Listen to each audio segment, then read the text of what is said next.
High student, তোমরা যারা কলকাতা ইউনিভার্সিটিতে এই সেমিস্টারের জন্য আইডিসি জার্নালিজম সাবজেক্টটি নিয়েছো তাদের জন্য আজ এই ভিডিওটি কিন্তু খুবই গুরুত্বপূর্ণ হতে চলেছে। কারণ এই ভিডিওতে আমি তোমাদের জন্য আলোচনা করে দেব তোমাদের সম্পূর্ণ সিলেবাস, ইম্পর্টেন্ট কোশ্চেন এবং টপিক ধরে ধরে আলোচনা করে দেব। ইউনিট বেসিস সাজেশন দিয়ে দেব, আগের বছরের প্রশ্ন যেগুলো ছিল সেগুলো কিন্তু দিয়ে দেব। কোন কোন লেখকের বই তোমরা পড়বে সে বিষয়ে বিস্তারিত বলে দেব। কত নাম্বারের প্রশ্ন আসবে এবং কত নাম্বারের জন্য কোন কোন প্রশ্ন ইম্পর্টেন্ট সেগুলো বলে দেব। পরীক্ষার সময় কোন কোন বিষয়গুলো মাথায় রাখা উচিত তাহলে তোমরা এই সাবজেক্টে বেশি নাম্বার গেইন করতে পারবে সে বিষয়েও কিন্তু আমি তোমাদের এই ভিডিওতে আজ আলোচনা করে দেবো। এবং সর্বশেষ যেটা বলে দেবো সেটা হচ্ছে ফ্রি নোটস কিভাবে পাবে। এই সাবজেক্টের কিন্তু নোটস কিন্তু সেইভাবে বাজারে অ্যাভেলেবেল নেই বা পাওয়া যায় না, তাই কিন্তু এই সাবজেক্টের আমি তোমাদের কথা মাথায় রেখে যে ফ্রি নোটস কিভাবে পাবে সেটাও কিন্তু আমি তোমাদেরকে বলে দেবো। তো চলো আমি এই ভিডিওটা শুরু করছি। তোমরা কিন্তু ভিডিওটার প্রথম থেকে লাস্ট অবধি থাকবে, না হলে স্কিপ করে দেখলে প্রত্যেকটা পয়েন্ট কিন্তু খুবই গুরুত্বপূর্ণ, তোমরা কিন্তু অ্যাভয়েড করলে কিন্তু তোমাদেরই সমস্যা হবে। তো চলো ভিডিওটা ফার্স্টে দেখে নেওয়া যাক। যে আমি তোমাদেরকে ফার্স্টে স্ক্রিনে দেখতে পাচ্ছ যে তোমাদের CU IDC journalism mass communication এবং তোমাদের যে ইউনিট 1, 2, 3 করে যে তোমাদের সিলেবাসটা আছে। আমি কিন্তু এত বড় সিলেবাস আর মুখে বলছি না, আমি zoom out and zoom in করলাম। তোমরা এটাকে স্ক্রিনশট করে নাও। স্ক্রিনশট করে নিয়ে ইউনিট 1, ইউনিট 2, ইউনিট 3-র স্ক্রিনশট যখন করে নিয়েছো তোমরা এখানে কয়েকটা বইয়ের লেখকের নাম আছে যেগুলো তোমরা স্ক্রিনশট করে নাও। যে ভীরবালা আগরওয়াল, ভিসি গুপ্তার handbook journalism and mass communication. সেকেন্ডে তোমার সুজিত রয়ের সংবাদ এবং সাংবাদিকতা, এই যে বইটা সুজিত রয়ের বই সেকেন্ডে, এটা পার্সোনাল চয়েস। এটা কিন্তু আমি সবাইকে সাজেস্ট করি, আমার কাছে যারা অফলাইন অনলাইনে ব্যাচ পড়ে, টিউশন পড়ে, তাদেরকে কিন্তু আমি এই বইটা কিনতে বলি। তো এই বইটা কিন্তু খুবই ভালো, বাংলায় লেখা, বিশেষ করে যারা বাংলা ভার্সনে পড়াশুনো করছো তাদের জন্য কিন্তু খুবই ইম্পর্টেন্ট। তারপরে দেখে নাও যে এই তোমাদের আইডিসি জার্নালিজম সাবজেক্টে প্রশ্নমান কত আছে। প্রশ্নমান হচ্ছে যে কোনো 10টি প্রশ্নের উত্তর দিতে হবে, এক নাম্বার করে প্রত্যেকটি প্রশ্নের তোমার কিন্তু প্রশ্নমান 10 × 1। আর যে কোনো 5টি সংক্ষিপ্ত প্রশ্নের উত্তর দিতে হবে 5 × 10, মানে 5 × 2 = 10। আর যে কোনো 2টি প্রশ্নের উত্তর দিতে হবে 15 × 2 = 30। টোটাল কিন্তু তোমাদের 50 মার্কের থিওরি এক্সাম হবে, 50 মার্কের থিওরি এক্সাম হবে এবং প্র্যাকটিক্যাল মার্কস কিন্তু 25 থাকবে। এবং এই সাবজেক্টের টোটাল মার্কস থাকে 75, 50 থাকে থিওরিতে এবং প্র্যাকটিক্যাল থাকে 25-এ। তো এটা তোমাদের ছিল প্রশ্নমান এবং পাঠ্যপুস্তক। আর সিলেবাস তো আগেই বলে দিলাম, যারা সিলেবাস স্ক্রিনশট করে নাওনি তারা সিলেবাস কিন্তু আমার এই ভিডিওটা থেকে স্ক্রিনশট করে নাও বা লিখেও নিতে পারো। যারা খাতায় লিখে নিচ্ছ তারা ভিডিওটা হালকা হালকা করে পজ করে করে কিন্তু ভিডিওটা লিখে নিতে পারো।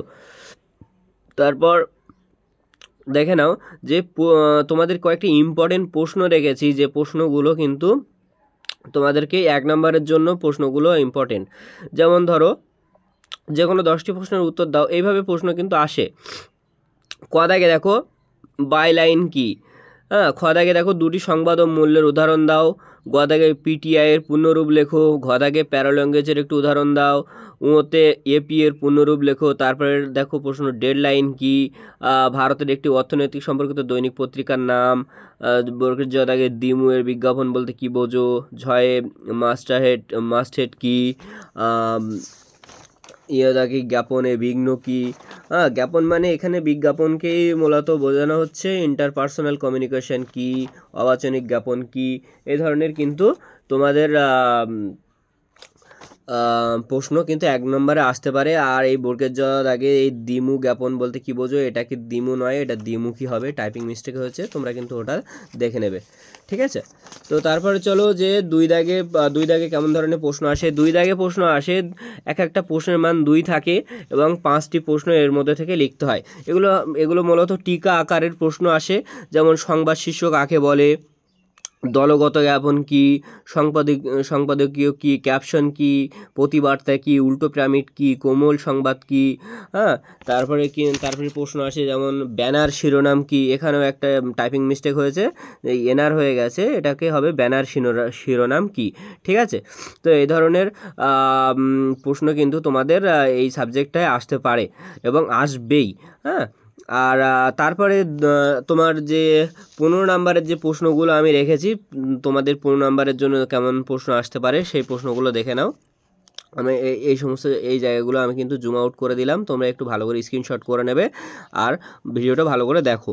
তারপরে দেখো 3 নম্বর দাগে, এই জায়গাটা 3 নম্বর দাগ হবে, যে এটা 15 নম্বরের প্রশ্ন, যে কয় দাগে কী আছে, সমাজে গণমাধ্যমের বা জ্ঞাপনের কার্যাবলী কী কী, গণমাধ্যমের কাজগুলো কী কী, সমাজে একটা সংবাদ মাধ্যম বা গণমাধ্যম এর কাজ কী কী, প্রচুর কাজ। তোমরা জানো সংবিধানের 3য় স্তম্ভ কিন্তু আমাদের যে সংবাদ মাধ্যমগুলোকে বলা হয়, ঠিক আছে।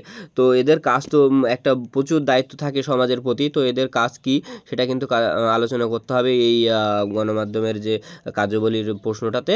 তারপরে কিন্তু গণমাধ্যমের 7টি সি থাকে, এর উদাহরণসহ ব্যাখ্যা করো। এই প্রশ্নটা কিন্তু খুবই মোস্ট ইম্পর্টেন্ট, এটা জ্ঞাপন বা গণমাধ্যম একই, ঠিক আছে। আর তারপরে প্রশ্ন দেখো, সংবাদের মূল সূচক বা এর কাজ কী, সংবাদের মূল সূচক বা এর কাজ কী। সংবাদের তো একটা মূল সংবাদ সংস্থার বিভিন্ন কাজ থাকে, সংবাদ সংস্থাগুলো শুধুমাত্র তো আর ওই টিভিতে খেলা বা বিনোদন এগুলো দেখায় না, এছাড়াও এদের সমাজে অনেক কাজ থাকে। তো প্রত্যেকটা কাজ কী কী আছে তোমাকে কিন্তু ডিফাইন করতে হবে তোমার খাতার মধ্যে। তারপরে দেখো ঘয়ের দাগে, একটি ভালো সাক্ষাৎকার গ্রহণের ধাপগুলো কী কী, উদাহরণসহ ব্যাখ্যা করো। একটি ভালো সাক্ষাৎকার নিতে গেলে তুমি অ্যাজ এ সাংবাদিক, যারা সংবাদ জার্নালিজমের অনার্সের স্টুডেন্ট আছে, তাদের কিন্তু এইগুলো ব্যাপারে অনেক পড়তে হয়। তোমরা যেহেতু আইডিসি পেপার, তাই হয়তো বিস্তারিতভাবে তোমাদের ক্লাস হয় না বা জানানো হয় না, কিন্তু এই ধরনের প্রশ্ন কিন্তু তোমাদের আসবে। তারপরে প্রশ্ন দেখো, বস্তু নিরপেক্ষতা কাকে বলে, বস্তু নিরপেক্ষতা কাকে বলে, কেন সংবাদ রচনার ক্ষেত্রে এত গুরুত্ব দেওয়া হয়, কেন, ঠিক আছে, বা প্রয়োজনীয়তা কেন, এটা কিন্তু মোস্ট ইম্পর্টেন্ট। এখানে যে কটা প্রশ্ন আমি বললাম এই ধরনের প্রশ্ন কিন্তু অবশ্যই আসে, ঠিক আছে। তো এই প্রশ্নগুলো তোমরা সবাই স্ক্রিনশট করে নাও, যাদের স্ক্রিনশট করা হয়নি তাদেরকে আরেকবার আমি দেখিয়ে দিলাম জুম ইন আউট করে, তো সবাই একটু ভালো করে স্ক্রিনশট করে নাও। এরপরে কিন্তু দেখাবো, যেমন তোমাদেরকে ফার্স্টেই বলে দিয়েছিলাম যে ইউনিট বেসিসে আমি কিন্তু সাজেশন বলে দেবো। এই প্রশ্নগুলোও কিন্তু আমি যেগুলো দেখালাম এগুলোও কিন্তু প্রত্যেকটা একটা সাজেস্টিভ কোশ্চেন, এগুলোকে আমি তোমাকে সাজিয়ে দেখিয়েছি যে কত দাগে কোন ধরনের প্রশ্নগুলো আসতে পারে। এবার দেখো ইউনিট বেসিসে কোন কোন প্রশ্নগুলো আরও বেশি ইম্পর্টেন্ট। ইউনিট বেসিসে ইম্পর্টেন্ট যেমন 2025 পরীক্ষা যারা তোমরা এবার এক্সটার্নাল দেবে, সেটা থার্ড সেম হোক বা ফার্স্ট সেম, তোমরা কিন্তু 2025 এক্সটার্নাল দেবে। তা 2025 এক্সটার্নালের জন্য কিছু সাজেশন আমি ইউনিট বেসিস রেখেছি, যেমন ইউনিট 1 থেকে নিউজের সংজ্ঞা ও উপাদানসমূহ কি তোমাদের ইউনিটের নাম, সেখানে নিউজ কি, নিউজের 5টি মূল উপাদান বা হচ্ছে তোমার যে কোনো একটি উপাদান দিয়ে নিউজ কাকে বলে, এই ধরনের প্রশ্ন কিন্তু আসতে পারে। নিউজ কি, নিউজের 5টি মূল উপাদান, নিউজের প্রকারভেদ, এই ধরনের প্রশ্ন কিন্তু আসতে পারে, বা নিউজ কাকে বলে, ঠিক আছে। তারপরে দেখো এই ইউনিট 1-এর মধ্যে আরেকটা নিউজের প্রকারভেদ, হার্ড নিউজ, সব নিউজ, এই ধরনের কিন্তু তোমাদের কলেজগুলোতে তোমাদের ইন্টারনালে কিন্তু এই ধরনের অ্যাসাইনমেন্ট দিতেও পারে। তো এই ধরনের প্রশ্ন কিন্তু এবারের জন্য খুবই ইম্পর্টেন্ট। তারপরে দেখো ভাইরাল নিউজের উদাহরণ দাও। নিউজ এখন তোমরা জানো যে নিউজটা ভাইরাল হয়, সেই নিউজটা কিন্তু সেই নিউজ চ্যানেলে কিন্তু বিশাল একদম রমরমা বাজার। তো ভাইরাল নিউজের উদাহরণ দাও, কোন কোন টপিকের উপরে নিউজ করলে ভাইরাল হয় বা কীর্তন। তো এ ব্যাপারে কিন্তু তোমরা বইগুলো যেগুলো সাজেস্ট করলাম সেখানেও পাবে, তাছাড়া তোমাদের নোটস রেডি করা আছে, সেই নোটসের মধ্যেও কিন্তু পেয়ে যাবে। আর এই নোটস কীভাবে পাবে সেটা আমি ভিডিওটা লাস্টে বলে দিচ্ছি, আগে এগুলো আলোচনা করে নিই। তারপরে তোমাদের 3 নম্বরে দেখো নিউজের গঠন কি আছে, নিউজের গঠন সম্বন্ধে, একটা নিউজ চ্যানেলে কোন কোন কলামে কোন কোন নিউজ রাখতে হয়, কোন কোন কলামে কোন কোন নিউজগুলোকে দেখবে। আমরা যখন খবরের কাগজ পড়ি, তোমরা অবশ্যই তো একবার না হলেও বাড়িতে খবরের কাগজ পড়েছো, তা তোমরা জানো যে ফার্স্ট পেজে এক ধরনের নিউজ থাকে, সেকেন্ড পেজে এক ধরনের নিউজ থাকে, বিভিন্ন কলাম করা থাকে, যে একদম হেডলাইনে একদম আজকে বিরাট কোহলি ইন্ডিয়াকে জিতিয়ে দিয়েছে, বা হচ্ছে অমুক দেশের ওপরে বোমা হামলা হয়েছে, যতগুলো মানে ইম্পর্টেন্ট ভাইরাল টপিকগুলো সেইগুলো কিন্তু নিউজের ফার্স্ট একদম লাইনে থাকে। তো এই ধরনের নিউজের গঠন করতে হয়। তো এই নিউজ কীভাবে কোন স্টাইলে গঠন করলে কীভাবে গঠন করা যায়, সেটা কিন্তু এই নিউজের গঠনের মধ্যে তোমাদেরকে পড়তে হবে বা লিখতে হবে। তারপরে দেখো এই নিউজের গঠনের মধ্যে ইনভার্টেড পিরামিড স্টাইলের ব্যবহারটাও বলতে বলছে যে অনেকগুলো স্টাইল থাকে নিউজের গঠনের ক্ষেত্রে, সেখানে পিরামিড একটা স্টাইল, ইনভার্টেড পিরামিড স্টাইল, তো এটাও কিন্তু একটা ইম্পর্টেন্ট প্রশ্ন। 4 দাগে দেখো যে বস্তুনিষ্ঠা বা বস্তুনিষ্ঠার উপরে কেমন ধরনের প্রশ্ন আসতে পারে, বস্তুনিষ্ঠার গুরুত্ব, সংবাদ লেখার ভূমিকা কী। হ্যাঁ, 5 দাগে দেখো নিউজ এজেন্সির কাজ কী থাকে, পিটিআই বা প্রেস ট্রাস্ট অফ ইন্ডিয়া এর হচ্ছে তোমার কাজ কী আছে, বা পিবিআই প্রেস ইনফরমেশন ব্যুরোর ভূমিকা কী আছে, এইগুলো কিন্তু এই প্রশ্নটা, এই নিউজ এজেন্সির যে প্রশ্নটা বললাম এটা কিন্তু আরও বেশি মোস্ট ইম্পর্টেন্ট। এখানে প্রত্যেকটা প্রশ্নে কিন্তু 100% কমন, পরীক্ষায় গিয়ে কিন্তু এই ধরনের প্রশ্ন তোমরা চোখের সামনে দেখবে।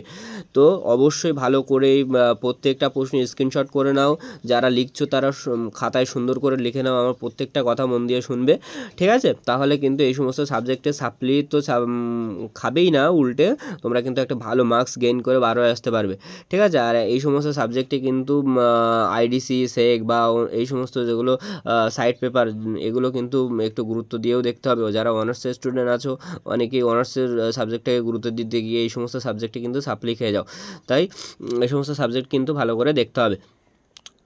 তো তারপরে দেখো ইউনিট 2-তে যোগাযোগে গণমাধ্যম, ওটা ফার্স্টে যেগুলো বললাম ইউনিট 1-এর মধ্যে অতগুলো পয়েন্ট করে ওই কয়টা প্রশ্ন কিন্তু তোমাদের ইম্পর্টেন্ট বলে দিলাম। তারপর ইউনিট 2-এর মধ্যে দেখো যোগাযোগ ও গণমাধ্যম, ইউনিট 2-এর আছে, সেখানে তোমাদের ফার্স্টে প্রশ্ন কী আসছে যে যোগাযোগের সংজ্ঞা বা প্রকারভেদ। যোগাযোগের সংজ্ঞা বা প্রকারভেদের মধ্যে কেমন ধরনের প্রশ্ন আসছে যে ইন্টারপার্সোনাল, গ্রুপ, পাবলিক এবং মাস কমিউনিকেশন উদাহরণ দাও, গণযোগাযোগের কার্যাবলী যে সার্ভিলেন্স, তারপরে তোমার এন্টারটেনমেন্ট, ভায়োলেন্স বা মোবিলিটিজম, এগুলোর বর্ণনা। তারপরে তোমার form of communication, paralanguage, non verbal কমিউনিকেশনের উদাহরণ। 4 দাগে সেমিটিক পদ্ধতির গণযোগাযোগ মাধ্যমে কীভাবে প্রয়োগ করা হয়। এ ধরনের প্রশ্ন কিন্তু এই চ্যাপ্টারটা থেকে আসতে পারে। ইউনিট 3-তে আসতে পারে যে টিউটোরিয়াল বা অ্যাপ্লিকেশন কীভাবে তোমাদের অফলাইনে জরিপের ধাপ, একটি টপিক নির্বাচন তৈরি করে প্রশ্ন তৈরি করে তথ্য বিশ্লেষণ করতে হতে পারে, ব্যক্তিগত অবস্থান হতে পারে। এগুলো হচ্ছে টিউটোরিয়ালের ব্যাপার। এগুলো তোমাদের কিন্তু সেটা অনেক কলেজে এই ধরনের টিউটোরিয়াল দিয়ে থাকে যে কী টিউটোরিয়াল তোমাদের দেখাচ্ছে, একটা টপিক দিয়ে দিল, এই টপিকের উপরে তোমাদের বাইরে থেকে গিয়ে তোমাদের সার্ভে করে আনতে হয় যে এর উপরে কয়টা মানুষ কীভাবে, তার উপরে একটা সার্ভে করে তোমাদেরকে কিন্তু টিউটোরিয়াল দিতে পারে। আবার এমনও দিতে পারে যে একটা তোমাদের হার্ড নিউজ, সব নিউজের উপরে বা যে কোনো একটা টপিকের উপরে তোমাদের নির্বাচন করে তোমাদের কী করে তথ্য জোগাড় করতে হয়, করে সেগুলো অ্যাসাইনমেন্ট আকারে জমা দিতে পড়তে পারে। সেটা তোমাদের কলেজের ক্লাস টিচাররা যারা আছে তারা কিন্তু ডিটেলসে বলে দেবে টিউটোরিয়ালের ব্যাপারটা। আমি টিউটোরিয়ালের ব্যাপারটা অতটা ডিসক্রাইব করলাম না। তারপরে দেখো গুরুত্বপূর্ণ প্রশ্ন, এখানে কিন্তু আমি ইউনিটাইজ বলে দিয়েছি, কিন্তু তাও আরেকবার আমি তোমাদেরকে একসঙ্গে বলে দিচ্ছি যে বস্তুনিষ্ঠ এবং এটি গুরুত্বপূর্ণ কেন। তারপরে তোমার একটি ভালো সাক্ষাৎকার গ্রহণের ধাপ, বিজ্ঞাপনের 6টি সি এর উদাহরণ, সমাজে গণমাধ্যমের কার্যাবলী, প্যারাল্যাঙ্গুয়েজ ভিজুয়ালের উদাহরণ, সম্পাদকীয় লেখার ধরন বা গুরুত্ব, নিউজ শীর্ষ বা হেডলাইন কীভাবে তৈরি করতে হয়। এই ধরনের কিন্তু প্রশ্ন তোমাদের খুবই গুরুত্বপূর্ণ। ইউনিট ওয়াইজ প্রশ্ন বলে দিলাম, সাজেস্টিভ কোশ্চেন বলে দিলাম, এবং মোস্ট ইম্পর্টেন্ট প্রশ্নও কিন্তু তোমাদেরকে বলে দিলাম। এই কয়েকটা প্রশ্ন যায় 1 নম্বর, 2 নম্বর এবং 5 নম্বরের জন্য, 15 নম্বরের 1 নম্বর, 2 নম্বর, 5 নম্বর এবং 15 নম্বরের জন্য খুবই ইম্পর্টেন্ট। তো প্রথম থেকে অবশ্যই তোমরা প্রশ্নগুলো বুঝতে পেরেছো। এবার আমি ফার্স্টে যেমন বলে রেখেছিলাম যে তোমাদের এই পরীক্ষার জন্য পরামর্শ দেবো কয়েকটা, কারণ সবাই জানো যে আইডিসি যারা আর্টস গ্রুপ বা সায়েন্স গ্রুপেরও বা কমার্সের স্টুডেন্ট যারা আছো তারা অনেকেই কিন্তু এই জার্নালিজম, মাস কমিউনিকেশন গ্রুপ সাবজেক্টের জন্য কিন্তু তোমরা ভালোভাবে প্রস্তুতি না, বা প্রথম থেকে তোমরা কিন্তু পড়োনি ক্লাস 11-12-এ। তো এই পরীক্ষাটা কিন্তু একটু অন্যরকম হতে পারে। তো এই পরীক্ষাটা কিছু বিষয় অবলম্বন করলে ফুল মার্কস পাওয়া যায়। সেই বিষয়গুলো কেমন হতে পারে, যেমন ধরো পরামর্শ হিসাবে আমি রেখেছি, আমি মুখেই বলতে পারতাম কিন্তু এখানে তোমাদের লিখে রেখেছি যাতে তোমরা স্ক্রিনশট করে নিয়ে পরেও দেখে নিতে পারো, যে সময় নিয়ে গুরুত্বপূর্ণ প্রশ্নগুলো প্র্যাকটিস করো। প্রত্যেকটা প্রশ্ন যেগুলো বললাম সেগুলো কিন্তু একটু সময় নিয়ে প্র্যাকটিস করতে হবে। প্রতিটি প্রশ্নের উপরে পয়েন্ট আকারে লিখতে হবে, পয়েন্ট করে না লিখলে কিন্তু নাম্বার পাওয়া যাবে না। এবং বাস্তব তথ্য বা প্রাসঙ্গিক উদাহরণ দিয়ে যেমন বিভিন্ন খবরের কাগজ, যেহেতু এটা নিউজের ওপরে, তো এটা বিভিন্ন খবরের কাগজের উদাহরণ বিভিন্ন ঘটনার উদাহরণ দিয়ে দিয়ে তোমরা যদি প্রশ্নগুলোর উত্তর লেখো তাহলে কিন্তু তোমাদের ভালো মার্কস আসবে। এবং ছোট ছোট প্রশ্নগুলোকে সংক্ষিপ্ত আকারে লেখো, কিন্তু সেটা যাতে মানে জেনুইন হয়, কোনো উল্টো পাল্টা ভুলভাল লিখে এসে খাতা ভরিয়ে দরকার নেই, ঠিক আছে? ছোট করে লেখো কিন্তু যাতে প্রশ্নগুলো সঠিক উত্তর হয়। তো এইভাবেই তোমরা লিখতে পারো। তারপরে আমি বলেছিলাম যে তোমাদের প্রিভিয়াস ইয়ারের কোশ্চেন কিন্তু আমি তোমাদেরকে বলে দেবো যে প্রিভিয়াস ইয়ারে কেমন ধরনের প্রশ্ন তোমাদেরকে এসেছিলো। সেই প্রিভিয়াস ইয়ারের প্রশ্নটা এবার দেখে নাও। তোমরা অনেকেই স্ক্রিনশট করে নিতে পারো। এটা মূলত আশুতোষ কলেজে একটা প্রিভিয়াস ইয়ারের প্রশ্ন, জার্নালিজম এবং মাস কমিউনিকেশন ডিপার্টমেন্ট আইডিসি পেপারের। তো এটা কিন্তু তোমরা দেখে নাও যে এখানে আছে what is byline, mention any two news values, what is the full form of PTI, give an example of paralanguage, what is the full form of AP, sorry what is deadline, এ ধরনের প্রশ্ন কিন্তু তোমাদের answer any 10 question from following. তো এর মধ্যে থেকে তোমাদের কিন্তু টাইমিং 2 আওয়ার্সের এই ধরনের কিন্তু তোমাদের প্রশ্ন আসবে, ঠিক আছে? তো এখানে তোমার প্রশ্নপত্রটা ভালো করে তোমরা অবশ্যই দেখে নিয়েছো। এখানে 15 নম্বরের প্রশ্ন এসছে, 15 নম্বরেও প্রশ্ন আসে। আর এখানে এই যে 5x2, 10x1 বা 2x15 এই ধরনের কিন্তু প্রশ্ন তোমাদের আসে। এই প্রশ্ন যদি বাংলা ভাষানো চাই তাহলে তোমরা আমাকে বলতে পারো কমেন্টের মাধ্যমে, আমি কিন্তু তোমাদেরকে হোয়াটসঅ্যাপের গ্রুপে দিয়ে দেবো। আর যারা এই সাবজেক্টের বই পাচ্ছ না বা কেননি বা নোটসের দরকার, তারা কিন্তু আমাকে পার্সোনালি কমেন্টে বলতে পারো, এই ভিডিওর কমেন্টে বলতে পারো যে তোমরা যারা যারা নোটস নেবে এবং তোমাদের এই ভিডিওতে আর এই সাবজেক্টের উপর আর অন্য কোনো সমস্যা হলে তোমরা কিন্তু এই ভিডিওর কমেন্ট বক্সে বলতে পারো। তাহলে কিন্তু আমি কমেন্ট বক্সে একটা হোয়াটসঅ্যাপ গ্রুপের লিঙ্ক দিয়ে দেবো। সেই লিঙ্ক অনুযায়ী তোমরা জয়েন করে গেলে তোমাদেরকে আমি সম্পূর্ণ ফ্রিতে এই সাবজেক্টের নোটস দিয়ে দেবো। আর তোমরা সবাই ভালো করে পড়াশুনো করো, আর আমার ভিডিওগুলো কেমন ইনফরমেটিভ হতে চলেছে সেই বিষয়ে কিন্তু তোমরা ফিডব্যাক দেবে, ঠিক আছে? তো চলো আজকের মতো টাটা। আর অন্য কোন সাবজেক্টের নোটস সাজেশন তোমরা চাও সেটাও কিন্তু এই ভিডিওর কমেন্টে জানাতে পারো। চলো টাটা।